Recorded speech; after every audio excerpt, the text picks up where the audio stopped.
దేశ రాజధానిలో జరిగిన ఒక పేలుడు ఘటనలో వెలుగు చూస్తున్న నిజాలు భయపెడుతున్నాయా? చదువుకున్న వారు, ప్రాణాలు కాపాడే డాక్టర్లు ఉగ్రవాదం వైపు ఎలా మళ్లారు? రెడ్ ఫోర్ట్ సమీపంలో జరిగిన కారు పేలుడు దేశ భద్రతకు కొత్త హెచ్చరిక? వైట్ కాలర్ టెర్రర్ ఇది కొత్త ట్రెండా? సూట్ ధరించిన ఉగ్రవాదం మరింత ప్రమాదకరమా? అన్సర్ ఇంటేరిమ్ అనే కొత్త గ్రూపు ఎలా ఏర్పడింది? ఎవరెవరు ఇందులో ఉన్నారు? డాక్టర్లు, చదువుకున్న యువకులు ఎలా రాడికలైజ్ అయ్యారు?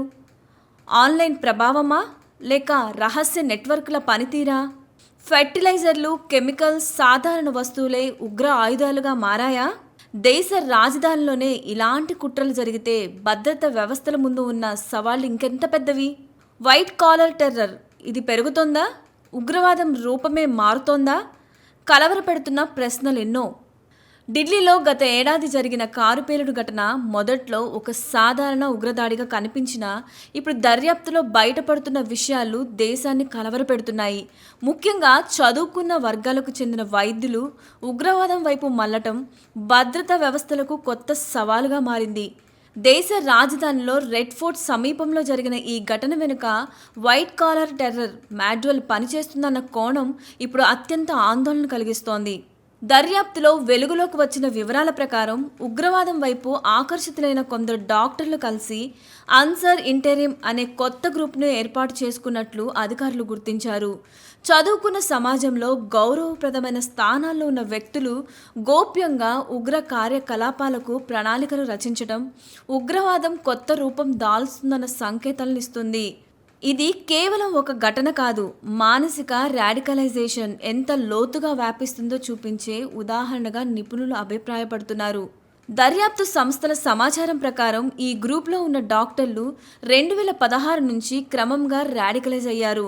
మొదట ఆన్లైన్ మాధ్యమాలు, తర్వాత రహస్య సమావేశాల ద్వారా వారి భావాజాలం కఠిన రూపం దాల్చింది. క్రియాశీల ఉగ్రవాద గ్రూపులతో సంబంధాలు బలహీనపడిన తర్వాత కొత్త మాడ్యూల్ను స్వయంగా నిర్మించుకోవాలని నిర్ణయించుకున్నట్లు తెలుస్తుంది. ఈ నేపథ్యంలోనే అన్సార్ ఇంటెరిమ్ అనే స్వతంత్ర గ్రూపు రూపుదిద్దుకుంది. 2022లో శ్రీనగర్లో జరిగిన ఒక గోప్య సమావేశం ఈ గ్రూపు ఏర్పాటుకు కీలకంగా మారింది.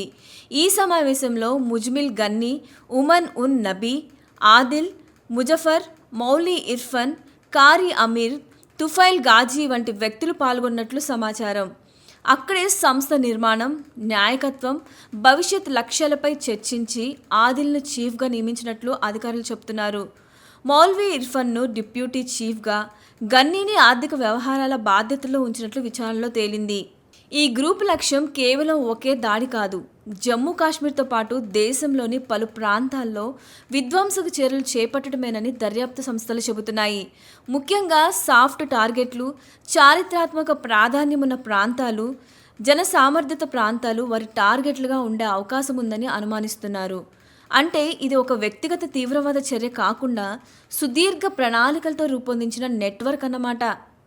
2023లో ఈ గ్రూపు పేలుళ్లకు అవసరమైన రసాయనాల సేకరణకు దిగింది.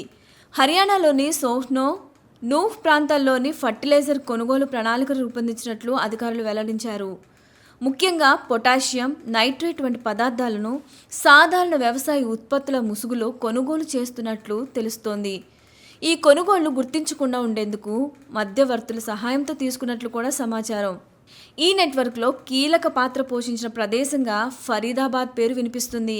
అక్కడే పేలుడు పదార్థాల తయారీ, సభ్యుల నియామకం వంటి చర్యలు జరిగినట్లు విచారణ చెబుతుంది. ఫరీదాబాద్లోని ఆల్ ఫలాహ్ యూనివర్సిటీ సమీపంలో అద్దె గదులను ఉపయోగించి రహస్య కార్యకలాపాలు నిర్వహించినట్లు అధికారులు అనుమానిస్తున్నారు.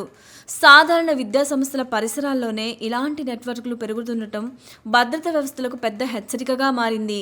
పేలుడు పదార్థాల తయారీలో టీఏటీపీ వంటి ప్రమాదకర పదార్థాలను తయారు చేసినట్లు సమాచారం. ఈ ప్రక్రియను కొందరు సభ్యులు ప్రత్యక్షంగా నేర్చుకున్నట్లు కూడా విచారణలో తేలింది. తదుపరి దశలో ఆత్మాహుతి దాడులకు వ్యక్తులను సిద్ధం చేయాలనే ప్రణాళిక కూడా ఉన్నట్లు తెలుస్తుంది. ఒక సభ్యుడు ఒప్పుకోకపోవడంతో చివరకు మరో డాక్టర్ స్వయంగా ఆత్మాహుతి దాడికి దిగినట్లు అధికారులు చెబుతున్నారు. దేశ రాజధానిలో జరిగిన ఈ ఘటన ఉగ్రవాదం రూపురేఖలు ఎలా మారుతున్నాయో చూపిస్తుంది. గతంలో పేదరికం, అజ్ఞానం, మతాంధత వంటి అంశాలు ఉగ్రవాదానికి కారణాలుగా చెప్పుకునేవారు. కానీ ఇప్పుడు చదువుకున్న సొసైటీలో స్థానమున్న వ్యక్తులు కూడా రాడికలైజ్ కావడం భద్రతా సంస్థలకు కొత్త సవాల్. వైట్ కాలర్ టెర్రరిజం అనే పదం ఇప్పుడు మరింత ప్రాధాన్యం సంతరించుకుంది. ఈ ఘటన మరొక కీలక అంశాన్ని కూడా వెలుగులోకి తీసుకొచ్చింది. Online radicalisation, social media, secret messaging ప్లాట్ఫామ్లు, ఎన్క్రిప్టెడ్ కమ్యూనికేషన్ యాప్స్ ద్వారా తీవ్రవాద భావజాలం వ్యక్తం చెందుతున్నట్లు నిపుణులు హెచ్చరిస్తున్నారు. భౌతిక శిక్షణ లేకుండానే మానసికంగా వ్యక్తులను ప్రభావితం చేసే ఈ ట్రెండ్ ప్రపంచవ్యాప్తంగా పెరుగుతున్న భద్రత ముప్పుగా మారింది. అలాగే సమాజంలో గౌరవప్రదమైన వృత్తుల్లో ఉన్న వ్యక్తులు ఉగ్రవాదం వైపు మళ్ళటం వల్ల గుర్తించడం కూడా కష్టమవుతుంది. డాక్టర్లు, ఇంజనీర్లు, విద్యార్థుల వంటి వర్గాల్లో రాడికలైజేషన్ పెరిగితే భద్రత వ్యవస్థల సాంప్రదాయ పద్ధతులు సరిపోవని విశ్లేషకులు చెబుతున్నారు. ఇంటెలిజెన్స్ సేకరణలో కొత్త విధానాలు, సైబర్ మానిటరింగ్, మానసిక కౌన్సిలింగ్ వంటి సమగ్ర చర్యలు అవసరమని సూచిస్తున్నారు. మొత్తానికి ఢిల్లీ పేలుడు ఘటన దర్యాప్తు ఒక పెద్ద వాస్తవాన్ని బయటపెడుతుంది. ఉగ్రవాదం ఇక అడవుల్లో, సరిహద్దుల్లో మాత్రమే లేదు, నగరాల్లో, విద్యా సంస్థల్లో, సామాజిక మాధ్యమాల్లోకి చేరింది. భావజాల స్థాయిలో పెరుగుతున్న ఈ ముప్పును ఎదుర్కోవాలంటే కేవలం భద్రతా చర్యలు సరిపోవు. సామాజిక అవగాహన, సైకలాజికల్ ఇంటర్వెన్షన్, డిజిటల్ మానిటరింగ్ ఇన్ని కలిసి పనిచేయాలి. లేకపోతే వైట్ కాలర్ టెర్రర్ అనే కొత్త రూపం భవిష్యత్తులో మరింత ప్రమాదకరంగా మారే అవకాశం ఉందని నిపుణులు హెచ్చరిస్తున్నారు. Please subscribe to YK TV Network. Please subscribe to YK TV. Please watch YK News.